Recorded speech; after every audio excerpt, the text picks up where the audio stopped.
हमारे पड़ोसी मुल्क भारत से ताल्लुक़ रखने वाले नेरी चोपड़ा और पाकिस्तान से ताल्लुक़ रखने वाले अरशद नदीम हमारी आज की वीडियो के हीरो हैं, क्योंकि हंगरी के दारुल हुकूमत बुदापेस्ट में जारी आलमी एथलेटिक्स चैंपियनशिप में ज्यूलियन थ्रो के मुकाबले में भारतीय खिलाड़ी नेरी चोपड़ा ने सोने का तमगा जीता और ये एजाज़ हासिल करने वाले पहले भारतीय खिलाड़ी बन गए। दूसरी तरफ पाकिस्तान के अरशद नदीम ने भी पाकिस्तान के लिए पहला चांदी का तमगा जीत कर तारीख रकम कर दी। चेक जमहूरिया के जैकब वर्ल्डिज ने कांसी का तमगा हासिल किया।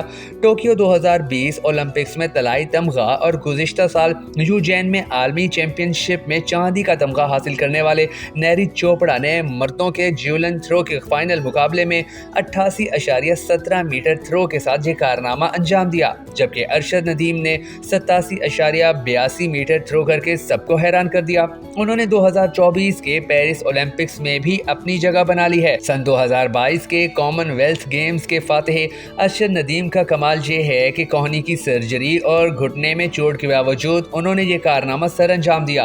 वर्ल्ड एथलेटिक्स चैंपियनशिप में पाकिस्तान के लिए पहला तमगा जीतने पर सोशल मीडिया पर सार्फिन की बड़ी तादाद ने अरशद नदीम को मुबारकबाद दी। साबिक हुक्मरान जमात पाकिस्तान मुस्लिम लीग नून ने लिखा, हमें एक बार फिर आप पर फख्र है चैंपियन। पाकिस्तानी क्रिकेटर जवेरिया खान ने कामयाबी के लिए सख्त मेहनत करने पर उनकी तारीफ की। उन्होंने एक्स पर लिखा, अरशद नदीम जैसे लोग हमें और सिस्टम को बार बार याद दिलाते हैं कि अगर हम दुरुस्त सिमत में मेहनत करें तो हमें कोई नहीं रोक सकता। पाकिस्तानी क्रिकेटर शादाब खान ने कहा कि पूरी कौम अरशद नदीम को सलाम पेश करती है। उन्होंने एक्स पर लिखा कि मैं सिर्फ ये कहना चाहता हूँ कि मैं आपका मद्दाह हूँ। अरशद नदीम के घर जश्न का समा है। उनकी वालदा ने कहा कि मैं अल्लाह की शुक्रगुजार हूँ, पूरे पाकिस्तान की शुक्रगुजार हूँ। बेटा आइंदा भी मुल्क का नाम रोशन करेगा। अरशद नदीम का ताल्लुक सुबह पंजाब के एक छोटे से कस्बे खानेवाल से है। वो एक मजदूर के बेटे हैं जिन्होंने स्कूल में हर तरह के खेलों में हिस्सा लेते हुए कम उम्री से ही एक एथलीट के तौर पर जबरदस्त सलाहियतों का मुजाहिरा किया। नेरी चोपड़ा ने टोक्यो 2020 के ओलंपिक्स में तलाई तमगा और गुज़िश्ता साल यूजेन में आलमी चैंपियनशिप में चांदी का तमगा हासिल किया था। नेरी चोपड़ा की कामयाबी पर भारत में मुसर्रत और जोशो खरोश का माहौल है। इन्हें मुबारकबाद देने का सिलसिला जारी है। भारतीय वजीर आज़म नरेंद्र मोदी ने अपने ऑफिशियल एक्स हैंडल पर एक पोस्ट में कहा, बासलाहियत नेरी चोपड़ा बेहतरीन कारकर्दगी की मिसाल हैं। इनकी लगन, दुरुस्तगी और जज्बा इन्हें न सिर्फ एथलेटिक्स में चैंपियन बनाता है, बल्कि स्पोर्ट्स की पूरी दुनिया में वो एक बेमिसाल अलामत के तौर पर देखे जाते हैं। वर्ल्ड एथलेटिक्स चैंपियनशिप में गोल्ड मेडल जीतने पर उन्हें मुबारकबाद। भारत के मुतअद्दिद सियासी समाजी रहनुमाओं और स्पोर्ट्स से वाबस्ता तंजीमों और अफराद ने भी नेरी चोपड़ा को इस कामयाबी पर मुबारक दी है। तलाई तमगा जीतने के बाद भारतीय एथलीट नेरी चोपड़ा ने कहा कि ओलंपिक गोल्ड के बाद मैं वाकईतन आलमी चैंपियनशिप जीतना चाहता था। मैं और भी दूर तक थ्रो करना चाहता था। ये कौमी टीम के लिए एक शानदार कारकर्दगी है, लेकिन आलमी चैंपियनशिप में सोने का तमगा जीतना मेरा ख्वाब था। चोपड़ा ने मजीद कहा कि मैं 90 मीटर से ज़्यादा दूर तक भाला फेंकना चाहता था, लेकिन आज शायद इसके लिए तमाम हालात मुवाफिक नहीं थे, इसलिए मैं आज शाम ऐसा नहीं कर सका, लेकिन शायद अगली बार ऐसा कर पाऊँ। नेरी चोपड़ा और अरशद नदीम एक तवील अरसे से एक दूसरे के मद्दे मुकाबिल रहे हैं, लेकिन जब भी मैदान पर दोनों एक दूसरे के आमने सामने आए तो कामयाबी नेरिज को मिली। वर्ल्ड एथलेटिक्स चैंपियनशिप में भी यही मामला रहा। चोपड़ा ने ताहम अरशद की तारीफ की। वो माजी में भी अरशद की कारकर्दगी की तारीफ करते रहे हैं। वो इस मुकाबले को भारत और पाकिस्तान की निगाह से देखने के बजाय खेल की निगाह से देखने पर जोर देते हैं। नेरी चोपड़ा ने कहा कि अरशद के चांदी का तमगा जीतने पर उन्हें काफ़ी खुशी है। इससे ये हकीकत वाज़ेह होती है कि भारत और पाकिस्तान दोनों एक ऐसे मुकाबले में सर फहरिस्त हैं जिस पर रिवायती तौर पर यूरोपीय मुल्कों का गलबा रहा है। उन्होंने कहा, मुझे बहुत खुशी है कि अरशद ने काफ़ी बेहतर थ्रो किया। हमने एक दूसरे से बात भी की कि किस तरह हमारे मुल्क आगे बढ़ रहे हैं। पहले सिर्फ यूरोपीय एथलेट्स ही इस मैदान में, लेकिन हम भी इनकी सतह को पहुंच रहे हैं। जबकि दूसरी जानिब पाकिस्तान से ताल्लुक़ रखने वाले अरशद नदीम चोट की वजह से तकरीबन एक साल से किसी कौमी या बैनुल अक़वामी इवेंट में शरीक नहीं हो सके थे और सेहतयाबी के बाद ये इनका पहला आलमी मुकाबला था।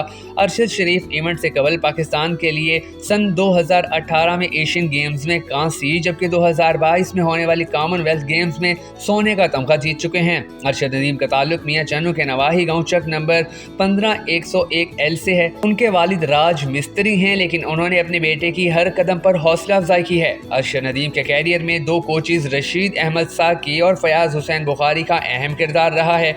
रशीद अहमद साकी डिस्ट्रिक्ट खानेवाल एथलीट्स एसोसिएशन के सदर होने के अलावा खुद एथलीट रहे हैं। वो اپنے علاقے میں باصلاحیت ایتھلیٹس کی سرپرستی اور حوصلہ افزائی میں ہمیشہ پیش رہتے ہیں۔ کچھ عرصہ پہلے رشید احمد ساکی نے کہا تھا کہ ارشد ندیم جب 6 7ویں جماعت کے طالب علم تھے تو انہیں وہ اس وقت سے جانتے ہیں۔ اس بچے کو شروع سے ہی کھیلوں کا شوق تھا۔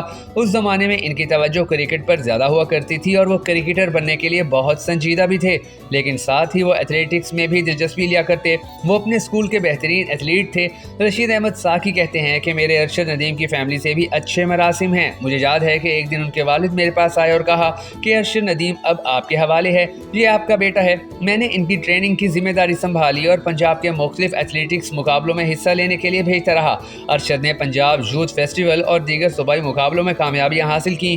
یوں تو ارشد ندیم شارٹ پٹ، ڈسکس تھرو اور دوسرے ایونٹس میں بھی حصہ لیتے تھے، لیکن میں نے ان کے دراز قد کو دیکھ کر انہیں جیولن تھرو کے لیے تیار کیا۔ اگست 2022 میں BBC ارشد ندیم کے حوالے سے ایک رپورٹ جاری کی جس کا نام ارشد ندیم سوشل میڈیا پر زخموں سے چور، پاکستانی ایتھلیٹ کو خراج تحسین، انڈین صارفین بھی ان کے فین ہو گئے تھا۔ اس رپورٹ میں لکھا گیا کہ پاکستان کرکٹ ٹیم کے کپتان بابر اعظم کی یہ بات بالکل درست ہے کہ ارشد کا جسم ٹوٹا ہوا تھا پر ہمت ہمالیہ سے بھی بلند تھی۔ کچھ ہی سال پہلے انڈیا میں سوشل میڈیا پر ایک ویڈیو وائرل ہوئی جس میں دیکھا جا سکتا تھا کہ نیرج چوپڑا اپنی تھرو سے پہلے ارشد ندیم کے پاس آتے ہیں اور ان سے جیولن لیتے ہیں۔ اس ویڈیو پر یہ تبصرہ کیا گیا کہ صاف دیکھا جا سکتا ہے کہ ارشد ندیم نیرج چوپڑا کا جیولن لیے گھوم رہے تھے، جو ان کے بدنیتی پر مبنی ارادے کو ظاہر کرتا ہے۔ اس طرح ٹائمز آف انڈیا نے بھی اس حوالے سے خبر لگاتے ہوئے لکھا کہ نیرج چوپڑا کو اپنا جیولن نہیں مل رہا تھا کیونکہ وہ ارشد ندیم نے اپنے پاس رکھ لیا تھا۔ اس اخبار نے نیرج چوپڑا سے انٹرویو کا حوالہ دیتے ہوئے لکھا کہ ان کے مطابق وہ فائنل سے پہلے اپنا جیولن تلاش کر رہے تھے مگر وہ اسے ڈھونڈ نہیں پا رہے تھے۔ اچانک میں نے ارشد ندیم کو میرا جیولن تھامے گھومتے ہوئے دیکھا۔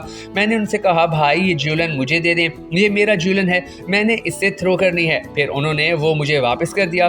اس خبر کے بعد انڈیا میں سوشل میڈیا پر بحث شروع ہو گئی جس میں ارشد ندیم کو سخت تنقید کا نشانہ بنایا گیا۔ کچھ لوگوں نے اسے جیولن جہاد کا نام بھی دے دیا اور بھارتی اولمپک کمیٹی سے مطالبہ کیا کہ وہ ارشد ندیم کے خلاف احتجاج ریکارڈ کروائے اور ان پر پابندی عائد کروائے، مگر کچھ دن بعد نیرج چوپڑا نے اس حوالے سے اپنا موقف سوشل میڈیا پر پوسٹ کیا جس میں ان کا کہنا تھا کہ انٹرویو میں کہی گئی ان کی سادہ سی بات کا پتنگڑ بنانے کی کوشش کی جا رہی ہے۔ تمام پلیئر اپنی ذاتی جیولن ساتھ رکھتے ہیں اور اسے استعمال کر سکتے ہیں، اس میں کچھ غلط نہیں ہے کہ وہ یعنی ارشد جیولن لے کر تیاری کر رہے تھے۔ جب میں نے اپنی تھرو کے لیے ان سے جیولن مانگا، یہ اتنی بڑی بات نہیں ہے، مجھے افسوس ہے کہ میرا سہارا لے کر اس بات کا پتنگڑ بنایا جا رہا ہے۔ انہوں نے کہا کہ ان کی سب سے گزارش ہوگی کہ ایسا نہ کریں کیونکہ سپورٹس سب کو ساتھ مل کر چلنا سکھاتا ہے۔ ہم سبھی جیولن تھرو پیار سے رہتے ہیں، کوئی بھی ایسی بات نہ کہیں جس سے ہمیں ٹھیس پہنچے۔ بعد میں ارشد ندیم نے بھی ان تمام الزامات کو مضحکہ خیز قرار دیا تھا۔ ارشد ندیم نے کہا تھا کہ ایسا کچھ بھی نہیں ہوا کہ میں نے نیرج چوپڑا کا ذاتی جیولن اپنے پاس رکھ لیا ہو۔ اولمپکس اور دیگر انٹرنیشنل مقابلوں میں کوئی بھی ایتھلیٹ اپنا ذاتی سامان استعمال نہیں کرتا بلکہ یہ سامان مقابلوں کے منتظمین فراہم کرتے ہیں۔ جیولن تھرو کے فائنل راؤنڈ میں بھی بڑی تعداد میں جیولن وہاں رکھے ہوئے تھے اور ہر ایتھلیٹ کوئی بھی جیولن اٹھا کر اسے استعمال کر سکتا تھا۔ مجھے نہیں پتا کہ میرے ہاتھ میں جو جیولن تھا وہ نیرج چوپڑا اپنی پچھلی تھرو میں استعمال کر چکے تھے۔ اگر وہ ان کا پسندیدہ جیولن تھا تب بھی میں نے اسے دانستہ طور پر اپنے پاس نہیں رکھا تھا اور میں ایسا کرتا بھی کیوں؟ اگر ایسا ہوا بھی تو یہ اتفاق کیا تھا، لیکن میں دوبارہ واضح کر دوں کہ وہ جیولن کسی کا انفرادی اور خاص طور پر نیرج چوپڑا کا نہیں تھا۔ ارشد ندیم کا کہنا تھا، یہ کہنا بھی انتہائی مضحکہ خیز ہے کہ میں نے نیرج چوپڑا سے یہ کہا کہ جس جیولن سے انہوں نے گولڈ میڈل جیتا ہے وہ انہیں دے دیں۔ اس وقت ہر ایتھلیٹ کو اپنی فکر لگی ہوئی تھی، ایسے میں اس طرح کی بات کیسے ممکن ہے؟ اولمپکس کے بعد میرا نیرج چوپڑا سے کوئی رابطہ نہیں ہوا کیونکہ ہم دونوں اپنے اپنے طور پر مصروف رہے، لیکن فائنل مقابلے کے اگلے روز نیرج چوپڑا مجھ سے ملے تھے اور انہوں نے مجھ سے یہ ضرور کہا کہ تم بھی میڈل جیت جاتے تو یہ بہت اچھا ہوتا۔ ہم دونوں ایک دوسرے کو کافی عرصے سے جانتے ہیں اور ایک دوسرے کے لیے ہمیشہ محبت اور خلوص کے جذبات رکھتے ہیں۔ نیرج اور ارشد دونوں نے ٹوکیو اولمپکس میں اچھی کارکردگی دکھائی ہے اور ان بچوں کی حوصلہ افزائی کے بجائے انہیں کسی تنازع میں الجھانا افسوس کی بات ہے۔ یہ دونوں غیر معمولی صلاحیتوں کے حامل ایتھلیٹس ہیں اور ہمیں ان کے بارے میں مثبت سوچ رکھتے ہوئے مستقبل کے بارے میں سوچنا چاہیے۔ یہ دونوں نوجوان بھارت اور پاکستان کے ہیرو ہیں۔